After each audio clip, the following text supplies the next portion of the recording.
el farol. Mercurio es pequeño, el topo tiene sueño. Venus pone luz, sonríe en avestruz. Marte va de rojo, el conejo está cojo. Júpiter es gigante, el tigre lleva guantes. Saturno tiene anillos, canturra el grillo. Urano se torció y el burro se enfadó. Neptuno va al final, ratón usa orinal. La Tierra es azul y en ella vives tú. Oye, ¿te gustan los planetas? Escucha Un Punto Azul. Buenas tardes, amigos de Un Punto Azul, vuestro programa de astronomía, astronáutica y ciencias del espacio que realizamos la agrupación astronómica jerezana Magallanes. Habitualmente estamos en Radio Indes, pero hoy seguimos por Zoom. Hoy día 12 de enero de 2021, nuestro programa 18 de la temporada 22, nuestro ciclo de UPA 22, Vueltas al Sol ya. Hoy es un año que empezamos nuevo, pero la temporada empezó en septiembre, como todos los años, y podríamos decir que es un año de Sheldon Cooper, porque es el año 21, y además hoy es día 12, que es 21 al revés, como diría Sheldon.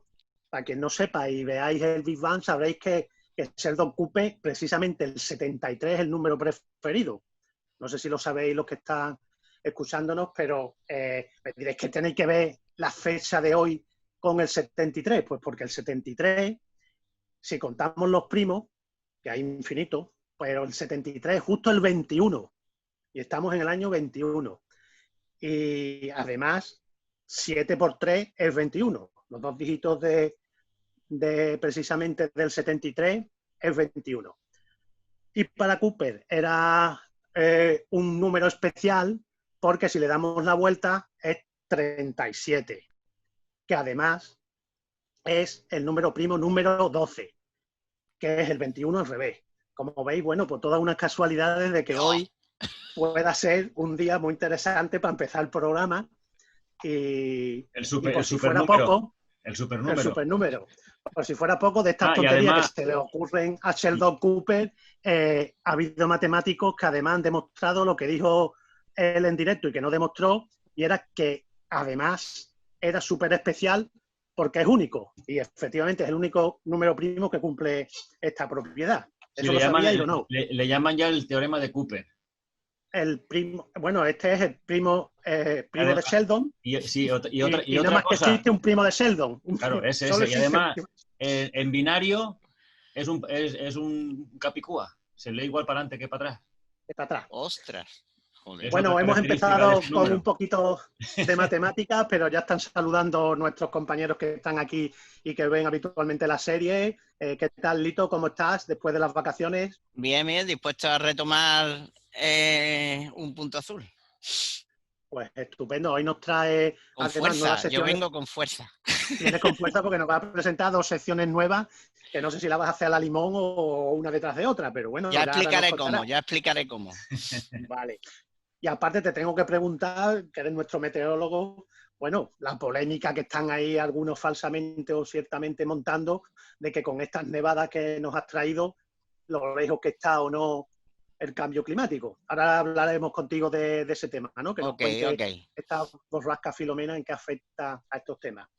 También saludamos a José Luis Espí. ¿Qué tal? José Luis? Buenas tardes a todos. Principio de mes, principio de año, revista. Traemos revista, como cada principio de mes, y encima de año también. Y encima de año. Bueno, también está nuestro presidente, Joaquín Barroso. ¿Qué tal, Joaquín? Buenas tardes a todos. Aquí estamos otro año más. En la misma temporada, pero otro año más, que no es poco, tal como están las cosas. Está claro, bueno, ¿no? Bueno, no ha empezado del todo mal porque año de nieve es año de viene, salvo para quienes se hayan quedado atrapados en las nevadas, claro. Y también está nuestro querido Rafael Barroso de El Rincón del Novato. ¿Qué tal, Rafa? Caro, Rafael Caro. Rafael Barroso es mi hermano. Sí. He mezclado, es una mezcla entre Joaquín y Rafa.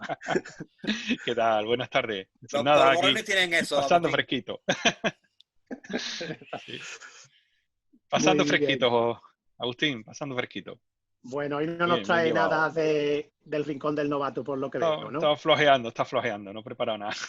La semana que viene. Bueno, y como siempre también tenemos en Jerez a Jesús Romero, que suele estar con nosotros en el programa. Hoy creo que desde Jerez. ¿Qué tal, Jesús? Muy buenas. Buenas tardes, aquí con unos cuantos de kilitos de más, ¿eh? Ahí, volviendo Unos al cuantos de programa como kilitos. hace falta. Y a Ahora Jesús empezamos la Moya, dieta. Jesús Moya, que lo tenemos desde el puerto de Santa María. Un saludo, Jesús. Sí, mismamente, yo también con un par de glitos, que eso no lo habíamos hablado, también pillé un par de ellos. Sé que esto de las navidades, por más que uno lo intente, si uno en modo navideño, vacacional, veremos a ver. Ni las extrañas, ni las atípicas, da igual, se ganan kilos, ¿no? En todas, Sí, ¿no? pero la culpa de todo lo tiene las torrijas de Lito. Hombre. Bueno, Los torrillas, solo los las vimos, pestiños, que solo las vimos. Los pestiños, que solo los vimos. Bueno, y nos vamos también a Granada porque hace tiempo que no venías por aquí, pero está con nosotros Joel Núñez de Sostrato. ¿Qué tal, Joel? Hola, muy buenas tardes y muy feliz vuelta al sol a todos y todas quienes nos escuchan. Gracias por la invitación, como siempre, Agustín. Pues nada, ahora nos contarás de ese proyecto tuyo que ya está llegando a su fin, de ese esperado astrolabio que hemos visto por las redes, y nos contará en qué consiste, cómo se puede conseguir y, bueno, todas las características que nos quieras contar de él. Perfecto. ¿Te parece? Muy bien. Pues empezamos el programa. Un saludo desde Jerez de la Frontera, de este que os habla, Agustín Almorín. Saludamos a todos los que nos siguen por iVoox, iTunes, Spotify, Radio Indes. Recordad que también estamos en Instagram, Facebook, Twitter. Y, por supuesto, podéis dejarnos mensajes, preguntas y temas que aquí pues los tratamos con mucho cariño. Por cierto, el año pasado, en el último programa, siempre nos embarullamos y empezamos a hacer un resumen del año, de las cosas que hemos hecho y de quienes nos visitan. Y, como siempre, nos olvidamos de alguien. Así que, bueno, ya dijimos que nos perdonaran que nos habíamos olvidado, que siempre a principios de año los volvemos a recordar, y así es mejor porque están solos en vez de con tanta gente que vinieron el año pasado. Que no nombramos a Ángel Gómez de la revista Astronomía, que precisamente hoy vamos a hablar de la revista Astronomía, y a Ángel Martín y Óscar Macho de la agrupación Sirma, que les mandamos aquí un saludo a estos dos seguidores y amigos nuestros de esta agrupación que realizan un montón de actividades en Valladolid. Bueno, pues vamos a empezar contando o explicando, si no cómo construir un astrolabio, cómo Joel se le ha ocurrido pensar en construir hoy día, en el año 2021, un aparato que, bueno, que tiene pues no sé cuántos años, porque yo creo que el primero fue, no sé si Parco o en la época de los griegos fueron los primeros que empezaron a construir este tipo de aparatos, astrolabios, para poder hacer determinadas mediciones de las estrellas. Y bueno, hay distintos tipos de objetos que se dedican precisamente a esto, para conocer también la latitud. Pues cuéntanos, Joel, ¿qué es exactamente lo que estás construyendo en este siglo XXI? Bueno, pues año 21. Agustín, muchísimas gracias. Bueno, la luz se va ahí. Bueno, no pasa nada. Muchísimas gracias por la invitación. Y bueno, como muy bien has dicho, el astrolabio es un instrumento milenario. De hecho, como muy bien has comentado, su invención se atribuye a Hiparco de Nicea, en la antigua Grecia, uno de los mayores constructores de artefactos astronómicos de la historia. Si bien otros astrónomos clásicos, como por ejemplo Ptolomeo y demás, los perfeccionaron, y de ahí pues tenemos el astrolabio clásico medieval, que podríamos decir. Y bueno, todos los que estáis aquí, los que nos estáis escuchando por diferido, seguro que habéis utilizado alguna vez un GPS. Seguro que alguna vez habéis ido en un coche conduciendo vosotras mismas, o bien yendo con alguien de vuestra familia o vuestro entorno, y indicar un destino en ese GPS que os dice gire 20 grados. En definitiva, el astrolabio es todo un GPS. Es, de hecho, uno de los primeros GPS que existió. Hay algunos artefactos, sobre todo relacionados con la arquitectura megalítica, como por ejemplo estos grandes círculos estilo Stonehenge en Inglaterra, estilo el círculo de Gössek en Alemania, que eran auténticos astrolabios, porque un astrolabio, en definitiva, y como su propio nombre dice, es un buscador de estrellas. Viene del griego, que es astron, estrella, y labio, buscar, buscador, incluso interpretador o intérprete de estrellas, mejor que interpretador, es un buscador de estrellas. Entonces, estos círculos megalíticos servían para eso, servían para ubicar el Sol, para poder predecir algunos momentos muy importantes del año para nuestros ancestros, que eran evidentemente los momentos de los solsticios y los equinoccios, es decir, el paso de una estación a otra. Y en aquella época, pues evidentemente, esto estaba muy vinculado a la supervivencia. El astrolabio, digamos que está entre esas estructuras megalíticas y el GPS moderno, porque la verdad es que es la panacea, es una auténtica computadora, es un ordenador analógico de hace milenios que nos permite conocer, digamos, la duración del día, los momentos de orto y ocaso de las estrellas y del Sol, nos permite conocer la altura de los astros y con ello la latitud en la que nos encontramos, con algunas tablas de cálculo nos permite incluso conocer la longitud. Ahí ya encontramos una utilidad relacionada con la disciplina de la supervivencia, con la que estoy familiarizado también por trabajar en la Escuela Española de Supervivencia. Y en definitiva una auténtica maravilla. Además suelen ser muy bonitos, muchos de los conocidos son de origen árabe, ya sabéis que los árabes, aquí en Granada tenemos la Alhambra, daban muchísima importancia a la estética, a la simetría, etc. Pero ¿cómo se le ocurrió a este venda de aquí hacer un astrolabio? Bueno, la verdad es que no exagero si digo que desde hace algunos años pensé en fabricar un astrolabio para mí, para su uso particular. El astrolabio es un instrumento bastante desconocido hoy en día. Los podemos visitar en museos, los podemos ver, pero realmente no es fácil encontrarlos. Y usualmente los que encontramos por ahí en tiendas de astronomía, en tiendas de antigüedades, suelen ser bastante caros. Caros de rondar más de 100 euros, o los cientos de euros, ¿de acuerdo? Entonces, da la casualidad de que, bueno, como sabéis, el año pasado hubo pandemia, Exostrato, mi entidad, se dedicó un montón a hacer cursos y uno de esos cursos fue de uso, funcionamiento e introducción al astrolabio. Entonces, algunos alumnos que he tenido en ese curso al final me dijeron, oye, Joel, ¿y por qué no haces un astrolabio personalizado? Porque otro de los grandes problemas que tienen, no problemas, sino limitación que tienen los astrolabios que solemos encontrar en tiendas de antigüedades y demás, es que son construidos para una única ubicación. Y el astrolabio es un instrumento que varía en función de la ubicación. Y si utilizas uno hecho para una ubicación en otra ubicación o en otra latitud, pues no sirve para nada. Entonces suelen estar hechos para Madrid, para Barcelona, para ciudades claves. Curiosamente para Granada no he encontrado ninguno y dije, ostras, pues esto puede ser interesante. Y ahí ya fue el chispazo que me invitó a retomar ese sueño que tengo desde hace unos años, también motivado por el flamante astrolabio que tenéis y que espero que visitéis alguna vez, si no lo habéis hecho ya, en la Facultad de Ciencias de la Universidad de Granada, un reloj astronómico maravilloso y precioso. Entonces, ese fue el desencadenante de por qué emprendí este proyecto, que a su vez fue desencadenado por una fascinación desde niño a la astronomía de posición, a la orientación, de ahí también me surgió la vocación geológica, cartografía y demás, y también por el desconocimiento de la sociedad respecto a este instrumento, porque incluso dentro de la comunidad astronómica amateur, digamos que hay cierto desconocimiento al uso del astrolabio. Hoy en día, en pleno siglo XXI, como comentaba Agustín, pues saber utilizar un aparato de hace milenios que te calcula cosas, que te calcula a golpe de un botón el Stellarium o cualquier tipo de software astronómico, pues puede ser un poquito exagerado, pero realmente conocer al astrolabio es conocer cómo nos movemos en el espacio, es conocer cómo se mueven las estrellas sobre nuestras cabezas y en definitiva es acercarnos un poquito más al cosmos.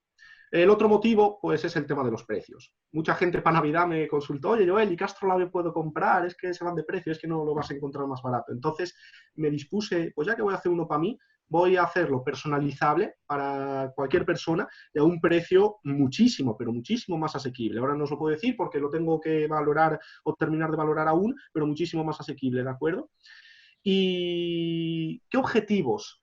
Esas son las motivaciones. ¿Qué objetivos tenía yo o tuve para afrontar este proyecto? Pues en primer lugar, darle una nueva estética al astrolabio. El astrolabio es un instrumento que tradicionalmente es precioso. Si alguna vez habéis visto uno, habréis visto que consta de varias partes y quizá la más llamativa es una que tiene como muchos pinchos curvos que van hacia diferentes lados. El fin de esos pinchos son las estrellas. Claro, en la antigüedad no existía papel de acetato, no existían plásticos transparentes. ¿Y cómo se lo ingeniaron los antiguos para transparentar eso? Pues dibujando una especie de red con púas. Al final de cada púa tenemos una estrellita. Porque claro, debajo de esa red transparente necesitas lo que se llama tímpano, necesitas lo que son las coordenadas celestes. Y las coordenadas celestes es al final lo que te va a decir dónde se halla o dónde se hallará para una fecha determinada una estrella o un astro concreto. Otro objetivo que tuve y tengo con este astrolabio es personalizarlo para cualquier latitud. Pero con un margen de error muy pequeño. Por ejemplo, no 37 grados para Granada, sino 37.18 grados para Granada. ¿Eso qué quiere decir? Que podría personalizarlo ese tímpano que os comento, ese plato sobre el que se encuentran las estrellas para cualquier latitud, a vosotros, amigos de Cádiz, o a los amigos de Madrid, o incluso del otro lado del charco, por supuesto de la Antártida, si alguien lo pidiera y demás. Luego, por supuesto, otra opción, porque alguien me sugirió, oye, Joel, ¿y si lo personalizas también, ofreces la posibilidad de añadirle un poco de branding? A mi asociación, por ejemplo, le interesaría tener en este astrolabio su logo y demás, pues ahí también surgió la idea de hacerlo personalizado, no solo para la latitud, desde un punto de vista funcional, sino también desde un punto de vista estético. Desde un punto de vista estético. Y bueno, actualmente pues puedo decir, y estoy muy contento y muy orgulloso de ello, que he terminado de realizar el primer prototipo. He tenido algunos consejos, amigos, que han sido muy relevantes para mí, sobre todo que hacía muchísimo tiempo que no tocaba la trigonometría y ha sido un redescubrimiento de la misma, y un astrolabio os aseguro que su diseño y fabricación es trigonometría pura y dura, ¿de acuerdo? Nombres como David Galadí, el astrónomo David Galadí, nombres como Juan Antonio Fernández, también de Cádiz y demás, que es un apasionado de los astrolabios, me han hecho sugerencias bastante interesantes. ¿De qué consta el prototipo de hoy? Bueno, un astrolabio consta fundamentalmente de tres cosas. Consta de este tímpano que os digo que es lo que contiene las coordenadas celestes, normalmente en altitud y en azimut, ¿de acuerdo? Coordenadas horizontales. Consta de una graduación alrededor de estas coordenadas, ¿de acuerdo? Que nos marca la hora, es decir, está graduado en horas. Consta de la araña, que son las estrellas o los objetos, y consta de una regla que a medida que la vamos girando va uniendo la estrellita con la hora o con la fecha en la que nos encontramos. Eso por la parte frontal. Por la parte de atrás, pues el astrolabio consta de todos los meses, cada uno con sus días, y por supuesto de los signos del zodiaco. Eso es de lo que consta un astrolabio clásico. ¿En qué he innovado yo o qué he pensado que podría resultar interesante? Bien, pues el astrolabio tradicional te permite leer de forma directa para cualquier astro representado en su araña datos como altura, azimut y declinación de una estrella.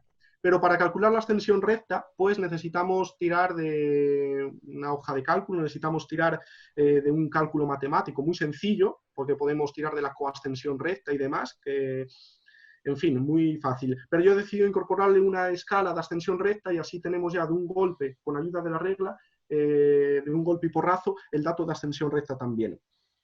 Otra incorporación u otra innovación que le he añadido es que por detrás, si veis el reverso de cualquier astrolabio, es que tenemos las 12 casas del zodiaco tradicionales, muy buscadas y muy veneradas por los astrólogos y las astrólogas, pero muy importantes para astronomía también, pero no tenéis o no soléis tener las constelaciones reales, actuales, por las que pasa el Sol. Ahí es donde entra en juego Ofiuco, el signo oculto y todo esto. Entonces, en mi astrolabio tenemos las 12 casas zodiacales y también la constelación actualizada en J2000, es decir, a día de hoy, por la que pasa el Sol. Es decir, las 13 constelaciones eclípticas, vamos a llamarlas así, para diferenciarlas de las constelaciones zodiacales. Y luego, pues, una regla graduada en centímetros, porque yo tengo la suerte de trabajar en la Escuela Española de Supervivencia, y en supervivencia trabajamos constantemente, pues, con orientación. Un elemento básico en orientación para poder hacer cálculos sobre mapas y demás es una regla normal, graduada en centímetros, entonces no suele estar en los astrolabios, yo se la he incorporado. Pero claro, quizá la innovación que más está llamando la atención de mi astrolabio es el hecho de que sea astrofísico. ¿Y en qué sentido es un astrolabio astrofísico? Porque todo lo anterior es muy clásico. El hecho de que sea astrofísico es que en la red para cada estrella he incorporado pues alguna información muy básica, pero que es bastante interesante desde el punto de vista astrofísico, como por ejemplo magnitud aparente o visual de las estrellas, distancia a la Tierra en años luz y tipo espectral en función del color. De ahí lo de astrolabio astrofísico. Pero bueno, ¿qué podemos hacer con este astrolabio? Pues un poquito lo que os comentaba antes. Para empezar, podemos conocer el cielo visible para una fecha determinada. Y aquí es donde entra en juego el papel que pueden tener los planisferios, esos que damos en todas nuestras asociaciones y demás. Es más, un planisferio celeste no es más que un astrolabio minimalista, un astrolabio más sencillo, ¿de acuerdo? Pues el astrolabio ya nos permitía hacer eso. Es ver las estrellas que podemos, o conocer las estrellas que podemos ver para una noche determinada. Tiempos de ortos y ocasos, fechas y horas en función de la altura de un cuerpo. Y aquí es donde entra en juego la función de lo que se llama alidada. La alidada es una regla que hay en la parte posterior que tiene una especie de mirilla con la que podemos, digamos, apuntar a una estrella.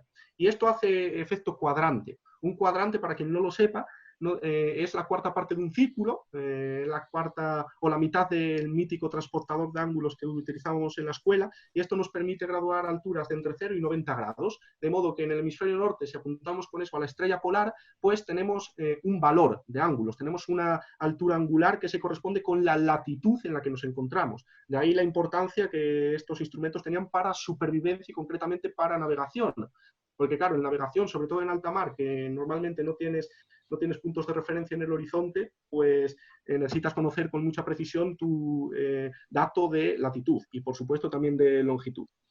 El astrolabio también incorpora por detrás una cosa que se llama cuadrante de sombras, un gráfico, y este cuadrante de sombras al final no deja de ser un artilugio trigonométrico que nos permite calcular distancias conociendo la altura de un objeto que proyecta sombra o alturas conociendo la distancia de ese objeto, ¿de acuerdo? Y bueno, la duración del día y la noche y un montón de cosas más. Junto a este astrolabio, pues eso sí que está en proceso aún, trabajando en una guía histórica del astrolabio y por supuesto también para su funcionamiento y uso. Y nada, que la verdad es que el apoyo que estoy recibiendo en redes sociales por el proyecto está siendo mucho más grande de lo esperado, y una vez salga a la luz, finalmente, en cualquiera de sus formas, espero que os guste y le deis la utilidad para la que en un principio ha sido diseñado, que no es otra que la de acercarnos un poquito más a las estrellas, incluso más que utilizando el Stellarium y el magnífico software de los que disponemos hoy en día. Entonces, un poquito ese es el resumen. Me encantaría meterme en cómo se fabrica un astrolabio, pero ya os digo que para esto sería excesivo, incluso me confundiría, porque sí que he tirado un poquito de manuales clásicos. Digamos que es un astrolabio de diseño moderno, pero fabricado según los conocimientos ancestrales o antiguos, y tiene telita la cosa, sobre todo por lo minucioso de la labor, no por la complejidad matemática que conlleva, que no es mucha, al final es trigonometría, pero aún así hay que ser bastante minuciosos y conocer bien lo que se está haciendo. Tiene su peluseo ahí. Tiene su peluseo. No hay que encontrar derivadas parciales ni nada así, evidentemente, pero que tiene un poquito de chicha, y eso es lo que hace también maravilloso el instrumento, como hace milenios esa gente que evidentemente no tenía Netflix, ni tenía Wi-Fi, ni tenía, me voy a mojar, ni tenía porno, ni tenía todo lo que tenemos hoy en día, pues quizá por eso fueron capaces de desentrañar los secretos más profundos de la mecánica celeste, que sin duda yo creo que es una de las ramas de la astronomía y de la ciencia en general más bonitas, porque además tiene una utilidad práctica desde el punto de vista de la supervivencia. Muy bien. Una pregunta, ¿de qué material lo estás haciendo? Entonces, ahora acabo de terminar el diseño, pero el diseño digital. Entonces, este diseño digital ahora va a entrar en una fase de testeo. El testeo, evidentemente, como podéis imaginar, va a ser papel para ver que todo cuadra perfectamente y demás. Y luego, pues pensé en varios kits. Por supuesto, uno de los kits, el más barato, va a ser el kit digital. El kit digital se envía y ya cada uno lo imprime en el material que quiera y demás. Y después, pues, el segundo kit más barato va a ser de cartón duro, troquelado, muy duro, muy rígido, y papel de acetato por encima. Y luego pues estoy de negociaciones por ahí para estudiar las posibilidades de fabricarlo en plástico, que sería lo suyo, y en madera. ¿Con impresora 3D, por ejemplo, no has pensado alguna cosa? Entonces, en resina para imprimir en 3D, pues se podría hacer perfectamente. Lo que pasa, eso es como todo. Al final, en la fase de prototipado de un producto, en este caso, se tienen que valorar todo eso, se tienen que valorar gastos, se tienen que valorar precios y eso. Y yo creo que para empezar a testearlo, sobre todo, con materiales como cartón y demás, es ideal. Incluso llegar a pensar en metal. Metal sería muy interesante, sobre todo desde el punto de vista de resistencia y sobre todo de decoración, pero estamos hablando de que la intención también es que sea un instrumento de ayuda al superviviente, ¿no? En el campo, pues evidentemente en la mochila meterte una cosa de metal que aparte añade peso, no es muy... Todos los antiguos son metálicos, por eso te Entonces decía. todos los antiguos son metálicos. De hecho tengo aquí uno que... Bueno, Puede, Joel, nosotros, aunque estamos en la radio, Sí. y a nuestros oyentes le avisamos que también lo estamos grabando para YouTube mientras sigamos por Zoom, puedes perfectamente ponerlo en cámara, incluso presentarnos el prototipo, lo que tú quieras, y lo explicamos un poquito a los oyentes que solo lo van a ver por la radio, pero a los demás, que alguno que se conecte a YouTube, pues puede ver el aparato perfectamente. Bueno, el aparato pues lo terminé bueno, es que tengo la luz de mi habitación un poquito, voy a ver si la arreglo. Tengo que hacer una chapucilla aquí en casa, a ver si dura. Sí, tienes que se apaga y se enciende para los que Sí, se apaga, hay un no contacto seguís y por la radio. Dame un pues, minutito, vale. Pues muy interesante todo el tema del astrolabio, no sé qué os parece, compañeros, y yo creo que la agrupación podría, bueno, pues, Hombre, aparte de es hacerse con algunos de ellos. Yo recuerdo que hace muchísimos años ya, en una de mis visitas al Parque de las Ciencias de Granada, vendían un astrolabio, ¿vale? Para tú montártelo, para recortarlo y montarlo. Y creo que está por ahí, nunca lo llegué a montar. Lo voy a rescatar a ver qué tal. Porque... Bueno, pero lo que hemos estado hablando antes, que cuando hablamos de astrolabio hablamos de tantísimas cosas parecidas que confundimos a veces algunos porque no lo sabemos, o aunque no lo confundamos, sabemos que son parecidos, pero que engloba, como él ha hablado de los cuadrantes, ¿no? Porque el cuadrante es otro aparato distinto, pero en sí una de las funciones prácticamente tiene las mismas funciones. No me acuerdo si había otro que era el inclinómetro o algo así, que ese es el más fácil de construir. Yo cuando tenía un telescopio de estos de juguete, cuando yo era chico, yo monté para medir la altura lo que él ha hablado, un transportador, de estos que eran de 160, me parece, una pajita con la que miraba o podías usar el telescopio y una plomada que caía y podías medir la altura, ¿no? Y después, más, eso, el clinómetro, bueno, lo fabricamos en los campamentos que hacemos en la Escuela Española de Supervivencia, con lo que encontramos por ahí, no deja de ser un cuadrante, el típico artefacto que vemos en la mítica ilustración. El más simple de cuadrante. El mítico artefacto que vemos en la mítica ilustración de Ptolomeo, mirando ahí con un cuadrante de círculo para medir la altura de un astro, exactamente. Lo mejor es un tubo muy fino, ¿no? Un tubo muy fino, la pajita o un tubo de papel higiénico ya es grande, pero bueno. Pues solo con eso ya tienes un cuadrante, un instrumento astronómico que tiene utilidad en supervivencia, que tiene una utilidad práctica, que es saber la latitud en la que te mueves. O sea, que si te pierdes por la selva amazónica o por el monte y los árboles te dejan ver el cielo, pues con la estrella polar de forma directa y con cualquier estrella, pues con una conversión relativamente sencilla, puedes averiguar tu latitud y también tu longitud. La longitud tiene un poquito más de tela porque ya la puedes calcular con cualquier estrella, pero tradicionalmente se hace con la posición del Sol y demás. Pero bueno, aquí en pantalla no sé si se ve, pero esto es lo que viene a ser un astrolabio tradicional. Sí. Y esto es lo que viene a ser el cuadrante. Aquí tenemos los 360 grados del círculo divididos en 4 cuadrantes de 90 grados cada uno. Entonces, aquí no sé si se ve, pero tiene una especie de agujerito. Entonces, el astrónomo lo que hace es, dejando preso de la gravedad el astrolabio, ¿de acuerdo? Sujetado por esta parte de arriba que se llama trono, pues apuntamos a la estrella que queramos con esta cosa que es el inclinómetro, o el clinómetro, como muy bien has dicho, Agustín. Apuntamos y no tenemos más que ver la lectura o leer la medida que nos da en esta parte graduada. Entonces, en función de eso ya tenemos la altura.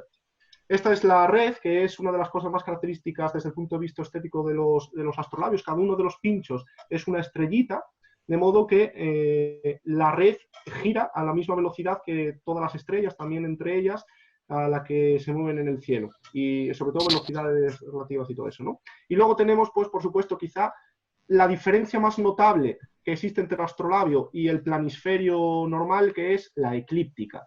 La eclíptica, dividida en 12 cuadrantes o en 12 sectores de 30 grados cada uno, pero claro, aquí fue el primer problema que tuve al hacer el astrolabio fue la trigonometría para poder diseñar la eclíptica, porque claro, la eclíptica no tiene forma circular. Si tuviera forma circular sería tan fácil como dividir el círculo en 12 sectores iguales de 30 grados y ya está. Lo que pasa en la eclíptica, la órbita de la Tierra tiene forma de elipse.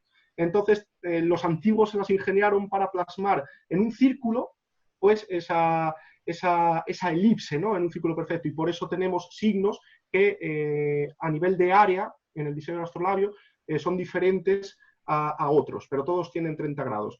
Entonces, es muy sencillo. Os voy a enseñar solo la aplicación más fácil, y que tú te vas al dorso. Este astrolabio, por ejemplo, es una azafea, porque como os comenté, el astrolabio en principio está diseñado para una latitud concreta. Por ejemplo, este está diseñado para 40 grados y pico. 40 grados porque está hecho en Madrid, está para Madrid. Entonces, claro, aquí en el centro estaría la estrella polar, que está esta línea curva que va por aquí. Sería el horizonte, pues contamos 5, 10, 15, 20, en 40 grados estaría ahí. Por eso para cada latitud necesitamos unas coordenadas diferentes. Y claro, en la antigüedad eso tenías que tener, normalmente esto lo usaban los navegantes, y los navegantes estaban en diferentes latitudes constantemente. Entonces era un problema el tener uno solo. Por tanto, tenías que tener diversos platos para diferentes latitudes. Llegó Azarquiel, un astrónomo de origen andalusí, e inventó este astrolabio especial que es la azafea. Y claro, esto los más avispados se dan cuenta de que es la Tierra, ¿de acuerdo? Esto es la Tierra con todas sus latitudes, de modo que podemos hacer lecturas para cualquier latitud. Y tienes en un solo astrolabio todas las latitudes y puedes hacer medidas en todas las latitudes.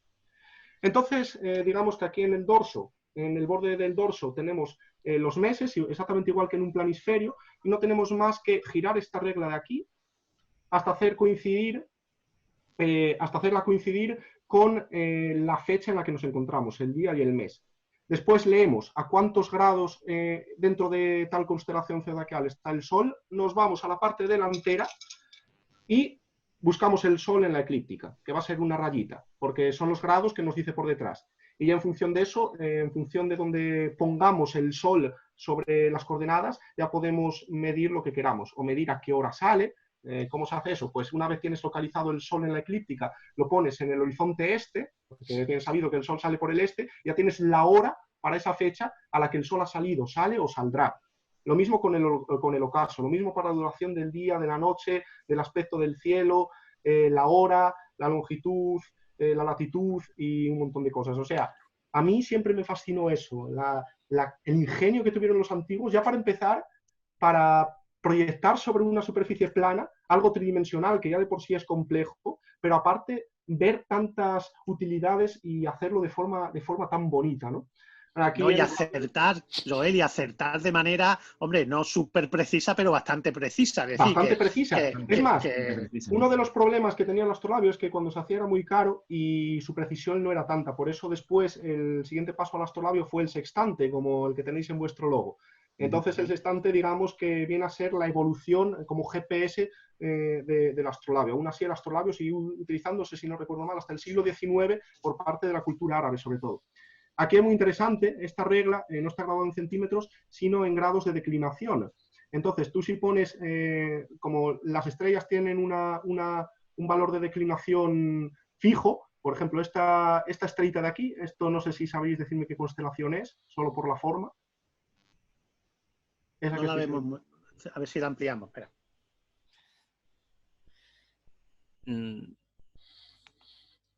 Pues no. Bueno, esta es la constelación de Orión, ¿vale? Por ahí tenemos ese pinchito de ahí. Lo decía por la forma porque tiene como esta forma así. Bueno, en fin. Betelgeuse, Rigel y demás. Bien, pues nos vamos, por ejemplo, a Betelgeuse, que es este pinchito de aquí. Giramos la regla y en esta regla medimos directamente la declinación a la que se encuentra Betelgeuse y nos da un valor de unos 7-8 grados. Bien, pues mi astrolabio tiene esto aquí y aparte tiene un círculo graduado en ascensión recta al borde. De modo que tienes directamente declinación, ascensión recta, altitud, que son estos círculos de aquí, y azimut. El azimut, pues es todo, es una maravilla. Pues fantástico, Pues, Joel. realmente estoy Un todo en alucinando. uno, ¿no? Un todo en uno, Con, sí, sí. con es todas que- las posibilidades que tiene, desde luego. Increíble. Y también yo estoy viendo porque con todos esos conceptos, digamos, básicos de eclíptica, declinación, altura sobre el horizonte, etcétera, a nivel educativo le veo unas posibilidades tremendas también. Sí, es más, al final tú en la parte del dorso del astrolabio tradicional lo que tienes son las 12 casas zodiacales, que sé, Cáncer, Géminis, las 12 casas solares donde se encuentra el Sol tradicionalmente. Y eso es lo realmente importante. La innovación que yo le aporté de poner no las 12, sino las 13 constelaciones, no zodiacales, sino eclípticas, pues tiene un valor quizá no tanto funcional, porque tú al final vas a trabajar con datos zodiacales, pero sí didáctico. Sobre todo para diferenciar entre constelación eclíptica y constelación zodiacal. Y sobre todo para darles importancia a Ofiuco, que es la misma que la del resto de constelaciones eclípticas, ¿no?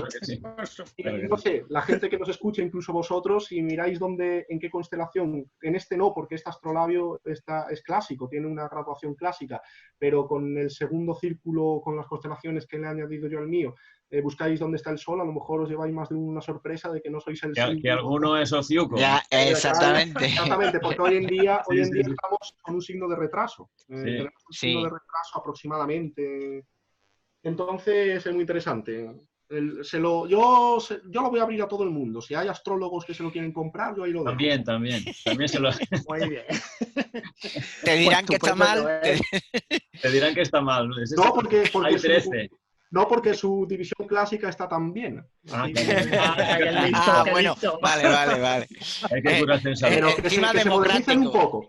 Que se modernicen un poco y que pongan el signo de Ofiuco en los periódicos, porque es que la gente que haya nacido, a Ofiuco creo que caía entre 29 de noviembre, 29 de noviembre y 17 de diciembre. Cualquiera que haya nacido en esas fechas no tiene destino para los astrólogos. A lo mejor deberían actualizarlo. Actualizarse un poquito, muy bien.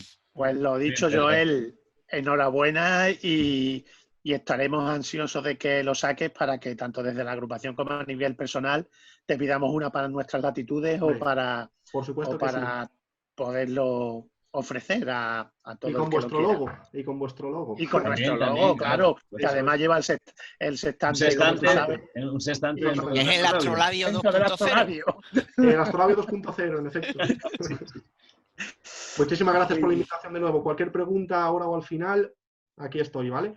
Ok. Muy bien. Muchas gracias. Pues estupendo que sigas con nosotros y ya sabes que cuando quieras puedes venir tanto a contarnos estas cosas como a estar con nosotros un rato o a comentarnos cualquier curso, cualquier actividad que hagáis, tanto esos tratos como bueno, los amigos de Orbitando que alguna vez han estado aquí o lo que queráis informar. Sí, por supuesto que sí. Muchísimas gracias. Vale. Bueno, pues vamos a continuar con Filomena, ¿no? Que bueno, ahí hay una Filomena a su pesar. Filomena a su pesar. Pues bueno, toda España, toda Europa, bueno, tenemos ahora mismo unas nevadas, una cantidad de frío que ya empiezan, bueno, pues a comentarnos desde distintos foros, incluso políticos, gente que no tiene mucha idea, evidentemente, de ciencia, de que tanto habla del cambio climático y que estas nevadas parecen como que contradicen el que España se va a convertir pronto en un desierto, gracias o por culpa del cambio climático, ¿no? Y entonces, bueno, pues tenemos aquí a nuestro meteorólogo que nos puede explicar si esto es así, si no, dónde está el truco de por qué el cambio climático nos sigue azotando, nieve, truene o haga viento y sol. Claro, muy a pesar de algunos, el cambio climático existe y eso estoy hablando del cambio climático antropogénico, el causado por el hombre, porque el clima siempre ha cambiado desde que la Tierra se formó, pero digamos que era causa o bien también ha habido causas naturales de seres vivos, pero normalmente eran causas astronómicas. Ahora el problema es que el cambio climático que tenemos es antropogénico, causado por el hombre. Y existe, y no hace falta que llegue una Filomena para que haya alguien que lo niegue, pero porque os voy a dar digamos, para que en breves puntualizaciones el por qué esta ola de frío no desmiente lo del cambio climático. El cambio climático es causado por la emisión de gases de invernadero, de efecto invernadero por el hombre.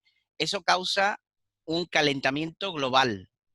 Y ahí es donde entra la paradoja. El calentamiento global, y la gente llega a este episodio de temperaturas de 30 grados bajo cero, récord en España, y tú dices, pero ¿dónde está el calentamiento global? Es que realmente no, el calentamiento global no quiere decir que haga calor en todos lados. A ver si os lo explico un poco mejor. El aporte de gases de efecto invernadero lo que en realidad hace a la atmósfera es aumentar la temperatura media de la atmósfera del planeta. ¿Eso qué se traduce físicamente? En el que si un sistema tiene más temperatura es que tiene más energía. En realidad no es un calentamiento, sino que la energía global de la atmósfera es mayor ahora que hace unos años. Esa energía de sobra lo que hace es, en realidad, acrecentar los extremos, no calentar simplemente. Acrecienta los extremos. Las sequías las hacen más perdurables y más severas, y los climas fríos los hacen más fríos y más perdurables según la zona de la Tierra. No quiere decir que se caliente toda la Tierra. ¿Qué puede tener que ver? Eso hay que tenerlo muy claro, que no es un calentamiento global en sí, sino un acrecentamiento de los fenómenos de diferencia térmica. O sea, cuando había una suave diferencia térmica, ahora se amplificará, pero por un lado y por el otro, por los dos. ¿Qué puede tener que ver el Filomena? ¿Qué puede tener que ver con el calentamiento global? El calentamiento global, la circulación de la atmósfera, como sabéis, o yo lo he comentado aquí en mis charlas de meteorología, la Tierra tiene, digamos, células de circulación atmosférica, que en cada hemisferio son 3. La célula de Hadley, que está en las zonas tropicales, la célula de temperaturas templadas, que es en la que vivimos, y después está la célula polar. Pues el calentamiento global no afecta a toda la temperatura de la Tierra uniformemente. Se ha hecho estudios y se ha demostrado de que lo que está calentándose más rápidamente es las zonas polares. De ahí el riesgo que se tiene, una de las consecuencias del deshielo del Ártico, porque es el Ártico el que está sufriendo mayor aumento de temperatura, no tanto como la zona tropical o la zona templada. ¿Qué causa ese calentamiento de la célula que está sobre el polo norte? Pues que nuestra unión con esa célula, o nuestro punto de conexión con la célula de arriba, es lo que llamamos la corriente de chorro. Y la corriente de chorro, Gulf Stream en inglés, Jet Stream, el Gulf Stream es marina, Jet Stream, se causa por la diferencia de temperatura entre la célula polar y la célula templada. Como ahora la parte de temperaturas polares es más suave, hay estudios, aunque todavía he de decir que no están del todo asentados, son contradictorios porque todo esto necesita mucho estudio. Algunos científicos tienden a decir que la corriente de chorro se disminuirá en intensidad, ¿vale? ¿Eso qué causa? Cuando imaginaros como un río que lleva una corriente que sería la corriente de chorro. Si la pendiente es muy pronunciada, el agua cogería mucha velocidad y el trayecto más normal del agua a mucha velocidad es la línea recta. Entonces, una corriente de chorro muy potente hace un círculo alrededor, en un paralelo determinado, pero bastante recta, que no variará mucho de latitud. Sin embargo, cuando la corriente de chorro es más débil, puede oscilar en latitud. Puede irse muy al norte o muy al sur. Es lo que le pasa a los ríos como cuando están llegando a las desembocaduras muy planas. Lo que hace lo que se llama meandros, que va hacia la izquierda y a la derecha, a la izquierda y a la derecha. Pues eso le está pasando a la corriente de chorro, que se ha ralentizado y la corriente de chorro ya no es recta. ¿Eso qué causa? Si meteorológicamente vemos lo que hace la corriente de chorro, es que causa un anticiclón por delante y una borrasca por detrás de esa oscilación de la corriente de chorro. Si la corriente de chorro por algún motivo se eleva y deja pasar zona aire templado y hay una oscilación en la que ha entrado una masa de aire frío, las oscilaciones las conocemos aquí no como nombre de oscilaciones de la corriente de chorro. Aquí se le da otro nombre, gota fría. Pero es lo mismo, ¿vale? Si tenemos una gota fría que ha entrado aire polar a muy baja latitud y después del meandro viene a aire del océano templado, tenemos la tormenta perfecta, llámese Filomena. ¿Qué es lo que ha pasado? Antes de Filomena había un embolsamiento de aire frío por la península y llegó una masa de aire húmedo y templado del Atlántico y entró por aquí, entre Huelva, Cádiz y Málaga, y ha subido, ha cogido el choque, el aire húmedo viene por abajo, el aire por la altura es obligado a subir, el aire húmedo sube, y en cuanto sube a una altura determinada, pues precipita mucho más. Si es muy, muy fría, ya no precipita, ya nieva directamente.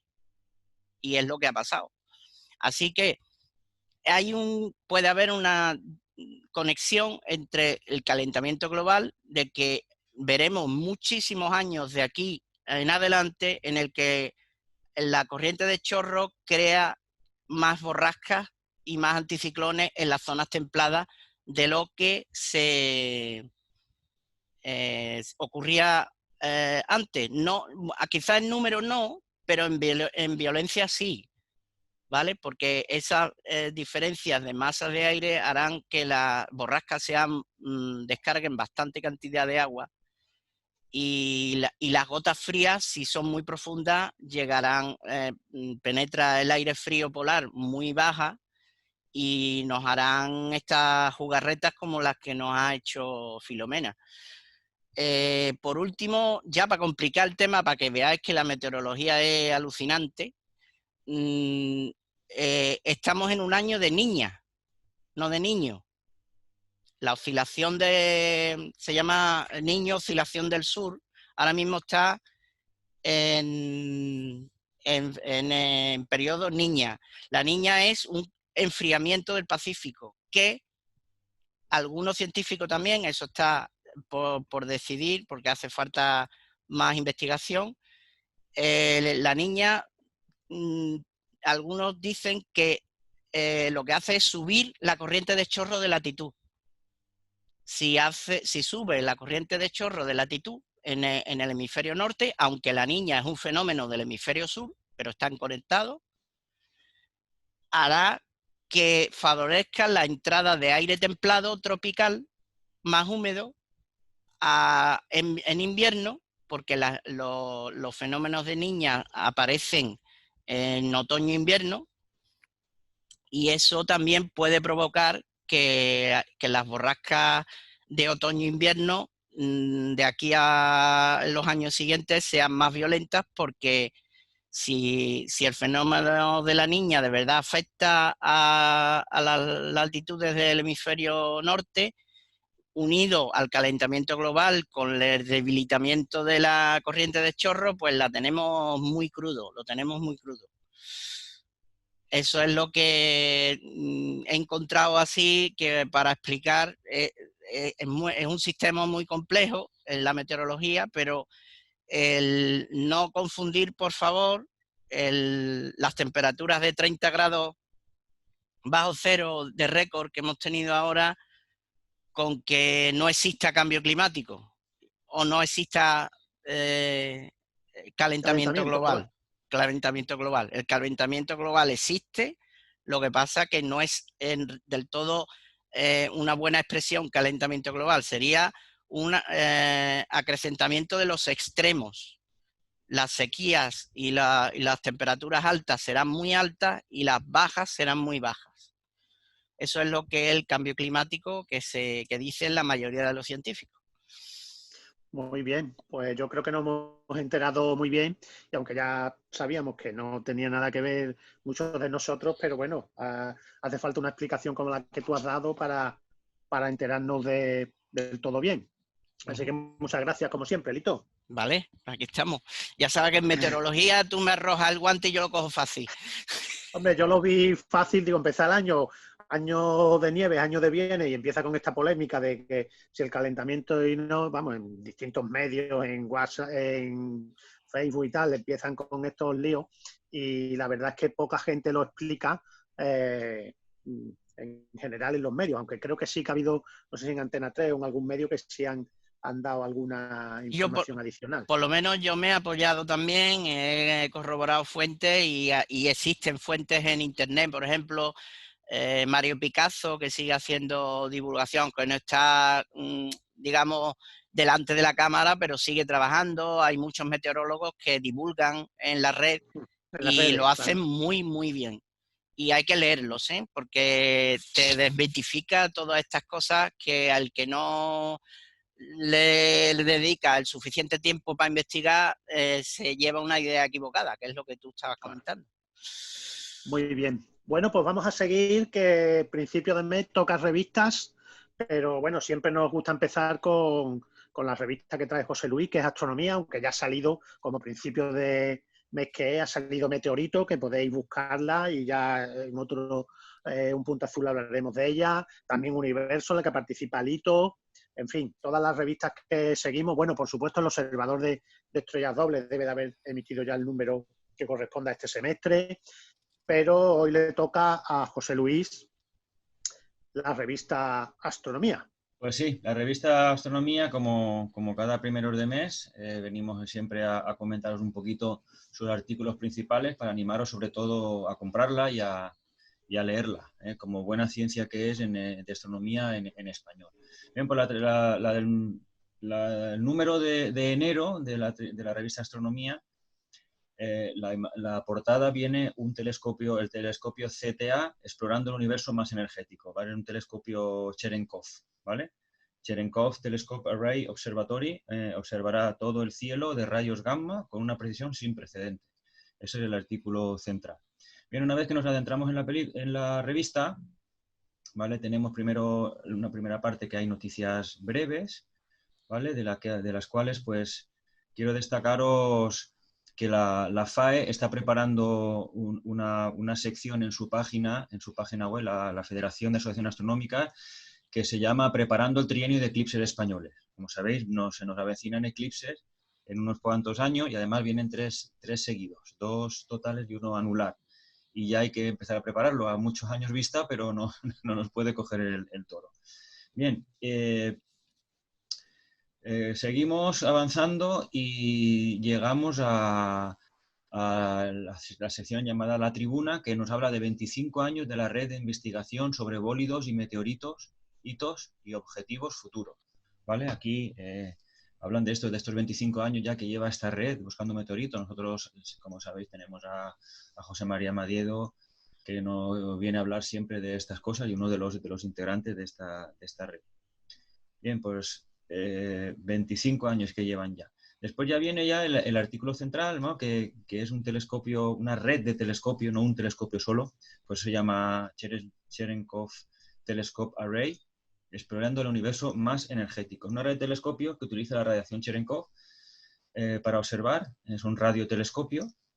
Y si queréis, otro día más tranquilamente os podemos explicar un poquito qué es esto de la radiación Cherenkov y la importancia que tiene a la hora de la detección. Se trata de un telescopio que para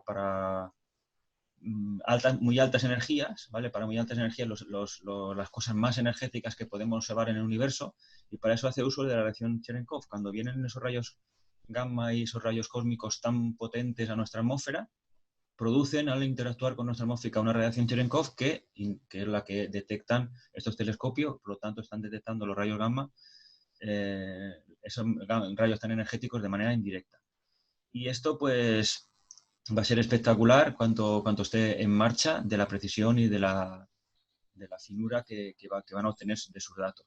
¿Para qué va a servir? Pues para comprender el origen de las partículas cósmicas relativistas y el papel que juegan en el universo, también para investigar los ambientes más extremos que hay en el universo, donde más potencia y donde más energía se desarrollan en su efecto, y explorar las fronteras de la física fundamental, sobre todo para esas tres cosas. Después viene un artículo muy interesante que es aplicaciones de la tecnología astrofísica en medicina, y vienen un montón de instrumentos y de técnica, ¿vale?, que se han desarrollado en astrofísica y que después se han utilizado para medicina, ¿vale? Muy interesante para contarles a todos aquellos que siempre nos dicen, bueno, ¿y para qué queremos astrofísica? ¿Para qué queremos telescopio? De no sé cuánto tal, y investigación astronómica y astronáutica. Bueno, pues como sabéis, mucha de la investigación está astrofísica básica. Lito ya nos tuvo en unos pocos de Punto Azul, ¿verdad? Sí, sí, sí. Aplicaciones de la... Una sección de cómo ha llegado la astrofísica a la vida cotidiana Correcto, o a otras aplicaciones, a otros recuerdo, campos. Pero este artículo es concretamente solamente a la medicina. A la medicina. Correcto, la medicina. Lito nos trajo otras muchísimas cosas. Sí, pero una fue especialmente para la medicina, porque la verdad es que hay muchas, sí, muy interesante. ¿Vale? Muy interesante, es muy interesante, que os aconsejo que lo leáis, porque hay cacharros y aquí aparatos que dicen, bueno, ¿esto viene de la astrofísica? Pues sí, esto viene de la astrofísica. Después viene el universo, uno de historia, que es el universo cíclico de los antiguos egipcios, ¿vale? Que nos habla de cómo ellos veían el cielo, y cómo veían que el universo para ellos también era un cíclico.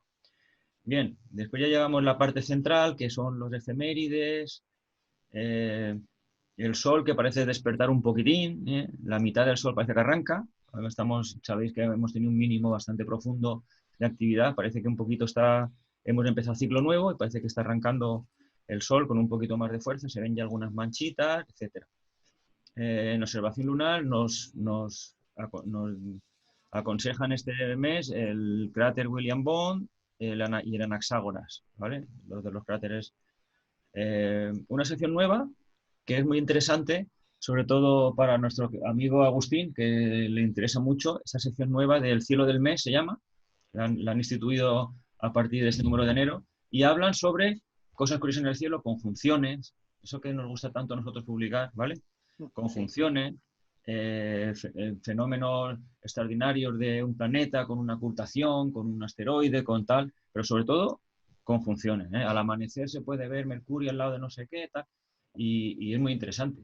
Sabéis que siempre a nosotros nos gusta ese tipo de cosas, y Agustín se hace siempre eco en nuestros foros y en nuestras cosas de ese tipo el cielo. Y además nos gusta fotografiarlas y hacerle... Claro, para fotografiarlas y programarlas, pues nos viene ahora en la revista Astronomía, nos viene una sección que es el cielo del mes sobre este tipo de cosas, ¿vale? Muy interesante. Cometas y meteoros, ¿vale? Tenemos, como sabéis, las cuadrántidas, que del 1 al 5 de enero ya prácticamente han pasado, que se preveían 110, no estaba mal como lluvia de meteoros, pero sabéis que en nuestro tiempo tan malísimo no hemos podido observarlas. Y hay un cometa por ahí que todavía es fotográfico, no se ve a simple vista, es telescópico y fotográfico, el C2020 M3 Atlas, Tiene aquí una fotito de él. ¿Qué más? En estrellas dobles tenemos La belleza de Aries, de Rafael Benavide, ¿vale? Como siempre. Nuestra sección de doble y nos habla de las estrellas más bonitas, más chulas que hay en la constelación de Aries, estrellas dobles.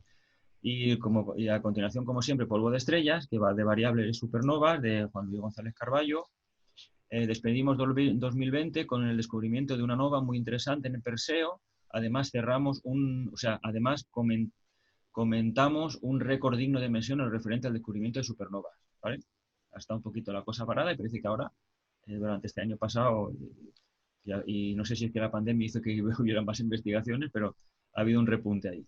Bien, más cositas que tenemos ya.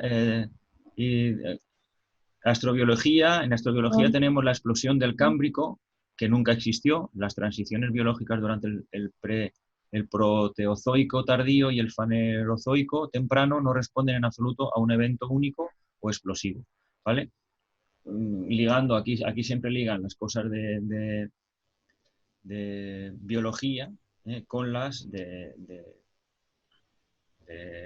la historia antigua, el Cámbrico y demás, y entonces cómo esos cambios de eras tuvieron mucho que ver con fenómenos astronómicos, ¿verdad? Fenómenos astronómicos. Bueno, tenemos ya la prueba de banco de pruebas, que probamos la Skywatcher AZ5, que es una montura azimutal, ¿ok?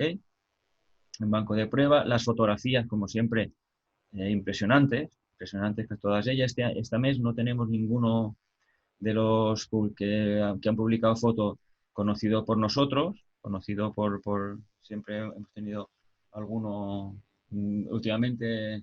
En la pasada edición tuvimos no solo uno, sino dos fotografías de socios de Magallanes. Bien, y ya por terminar la sección de astronáutica, que nos habla de el primer globo en otro mundo, parte 1, ¿vale? El primer globo en otro mundo, que es un globo que intentaron lanzar en la Luna, como los globos sondas de aquí. Bien, pues ya está. Con todo esto, pues como veis, viene muy cargadita de artículos muy interesantes, totalmente aconsejable, como todos los meses. Está en vuestros kioscos y si no, está en formato digital, en PDF, que es como yo la tengo, por ejemplo, la descargo, estoy suscrito, la descargo en mi tablet y la leo aquí en mi tablet, ¿vale? La revista Astronomía. Pues nada, hasta aquí. Muy bien. Comentario de este mes de nuestra querida revista. Pues estupendo. Y vamos a continuar con secciones nuevas que comenzarán este año. Ya hemos comenzado justo al final Wikimeteórico el año pasado. Tenemos en curso, que bueno, ya hablaremos con Isabel cuando vuelve, los relojes de sol. Sí, para la semana que viene. La ruta del tiempo. Me ha comentado que para la semana que viene ya se incorpora y empezará ya semana sí, semana no. Ya se ha puesto en firme, ¿vale? El rincón del novato, que hoy no va a dar tiempo, pero me parece que no traía nada preparado. Pero tenemos secciones nuevas de Lito que nos tiene que contar dos de golpe. ¿Cómo es eso, Lito? A ver. Pues nada, que estábamos aburridos con Filomena. No, las que yo no hago, por ahora hacer el doble. Que estamos aburridos con Filomena y bueno, muchos días pensando a ver qué hacía, hasta que bueno, tuve un día feliz de estas que se te ocurren ideas que pueden ser buenas, o creo yo que serán buenas, y bueno, ya me diréis cuando vayan pasando a ver si es verdad. Se me han ocurrido dos, porque una va a ser aperiódica, o sea, vendrá cuando sea. Cuando venga. Porque no es porque yo no quiera que, o sea, o porque yo quiera que sea periódica, sino porque dependo mucho, ya veréis por qué. Esta primera, voy a empezar por esta, que no va a tener una periodicidad fija. La voy a llamar punta de lanza. Y se me ha ocurrido que yo desde que hice el máster, pues cogí una cierta práctica en buscar catálogos de artículos científicos y astronómicos. Entonces, como esto normalmente no es muy accesible al público en general, todavía tengo las direcciones que suelen ser bastante fijas en internet de las publicaciones, y echarles un vistazo a las revistas más prestigiosas, a las que llaman los papers más prestigiosos, y echarles un vistazo a ver si de vez en cuando o en algunas sale alguna noticia que tenga la suficiente entidad como para comentarla aquí por curiosidad o por ser pionera, o ya veré yo, una que me llame la atención en principio, ¿no? A esto le llamaré punta de lanza, y en principio pues he recogido la lista de las publicaciones que le echaría un vistazo periódicamente para ver si hay alguna de estas notición para decirlo. Y sería primicia total, porque estos papers, la verdad es que muy poca gente se entera a los pocos días de publicación que existen, salvo que sea una notición brutal como lo de la fosfina en Venus, el fosfano en Venus.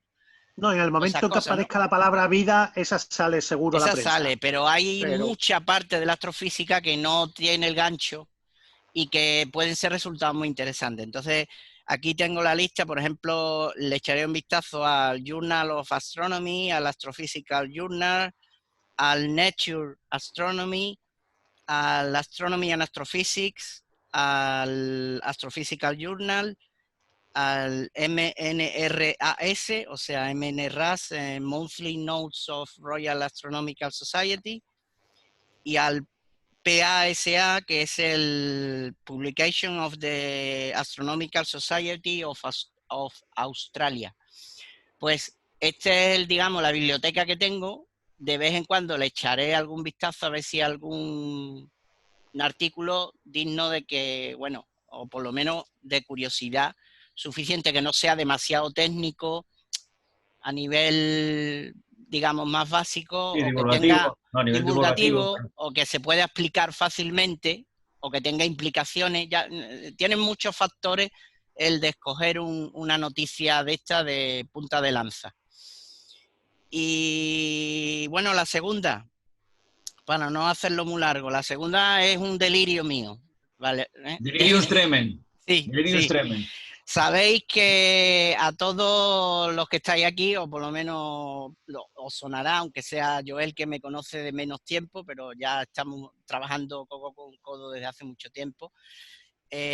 Sabéis que soy un friki de las series del espacio, o de las series de ciencia ficción.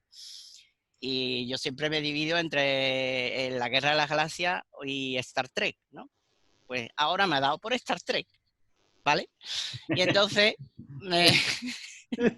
¿Cómo puede decir eso después de ver El Mandaloriano? Es que no lo entiendo. No, sí, tengo tiempo para todo. Es decir, El Mandaloriano estoy flipando en colores, y estoy viendo la Star Trek Discovery, que también me está gustando mucho. Pero se me ha ocurrido utilizarlo de ponerme en el pellejo de Spock, de oficial científico de una nave estelar, ¿vale? Y ir presencialmente, al estilo de como hace Cosmos con la nave esta que se va, ¿no? Sí. A ver a un objeto que fuera interesante astrofísicamente o astronómicamente o espectacular, y hacer un viaje para verlo en primer plano con los ojos, ¿no? Digamos, y narrarlo como haría un oficial científico de una nave de exploración de Star Trek. Entonces, he cogido, aquí llega el punto de friquismo, he cogido la fecha y la duración del trayecto según las especificaciones de una nave estelar de Star Trek. Entonces daré la fecha. Pinta bien. Fecha estelar. Claro, empezaré con fecha estelar de partida, daré la fecha estelar de llegada según la nave Enterprise de la nueva, no de la nueva generación, sino la serie original, la que andaba a Warp 9.9. ¿vale? Entonces, os tendré entretenido para saber qué es el motor de curvatura, qué velocidad lleva, qué supone cuando diga la fecha y sobre todo la fecha inicial de la federación con nuestro calendario. Así que os tendré entretenido haciendo cuentas porque daré la fecha de cada martes de programa cuando salga ¿Por dónde va? y la fecha de destino según a donde vaya. Y de paso, pues haré como en mi sección antigua de cuaderno de campo, pues una vez que esté allí, mezclaré una especie de narración más, digamos, personal y otra científica describiendo el objeto. Y escogeré objetos muy peculiares y muy chulos, que los hay. Muy bien, muy bien, muy Así bien. Muy interesante, Lito. Así que esa es mi idea, ya tengo la primera, por eso quería terminar una para saber cómo estructurarla y qué serían los puntos para explicarlo ahora ya en la presentación, y así que pues eso es en realidad. ¿Y esta Lito vendría toda la semana? Esta sí, ¿no?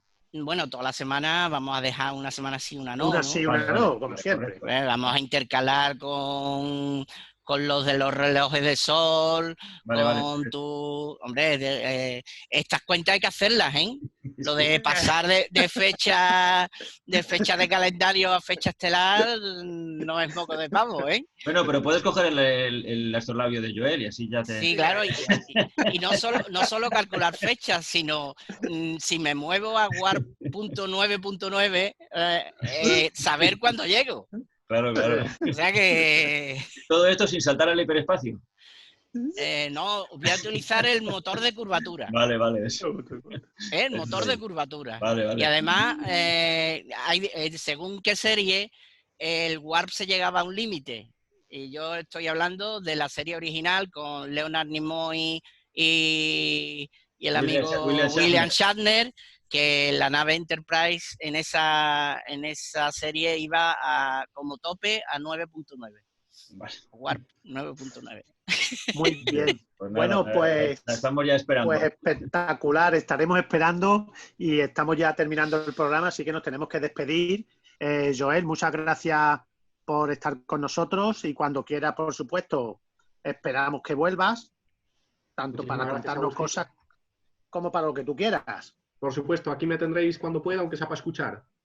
Oye, y que no se nos ha olvidado, que te lo digo también otra vez en antena y aprovechando que ya está aquí José Luis, que tenemos que retomar el hablar algunos programas o una serie también, o una miniserie o de geología, sí, claro. Yo lo tengo pendiente, lo tengo en tareas pendientes. Todavía no le he podido meter mano. Entre José Luis, Adrián y yo y hacer una ruta. Lo podría hacer también Lito con su idea, ¿no? Hacer una ruta de objetos y de pronto la gente esperando que vas a visitar este objeto, ¿no? Pero de pronto ha habido esa semana un campo de asteroides y tenemos otro y ese tipo de cosas. Eso molaría mucho. Pues sí, es cuestión de quedar, charlar cómo organizarlo, pero yo creo que puede ser muy, muy, muy interesante, porque la geología al final... Coño, la geología es el conocimiento en profundidad del cuerpo astronómico en el que nosotros vivimos, ¿no? Y toda la astrogeología parte de ahí. O sea que es fundamental. Entonces, por nosotros, cuando queráis, comenzamos a planificar. Muy bien, de acuerdo. Muy bien. Pues nos despedimos de todos nuestros oyentes. Nos podéis seguir en redes y ya sabéis que dentro de un ratito, mañana posiblemente esté ya en iVoox, porque hoy es martes y normalmente el miércoles ya está subido allí. Y en YouTube también nos podéis seguir, que no lo dije antes, porque ahora, desde que estamos emitiendo por Zoom, lo pasamos a YouTube, aunque un poquito más tarde. Ya suele ser los viernes, pero bueno. Lo podemos recomendar porque Joel ha estado enseñando el astrolabio y yo creo que es muy interesante que lo vieran, ¿eh? Sí. Si al final el que nos escuche en iVoox va a terminar viéndonos en YouTube, porque con Wikimeteórico ha pasado eso, que ha puesto fotos muy interesantes de meteoritos. Y ahora si Joel ha enseñado ese maravilloso astrolabio, pues que lo vean. Claro. Muy bien. Claro. Pues lo dicho, que nos sigáis por todos los sitios y por todas las formas y nos mandáis comentarios que podamos responder. Hasta la semana que viene. Adiós. Venga, chao. Hasta la semana que viene.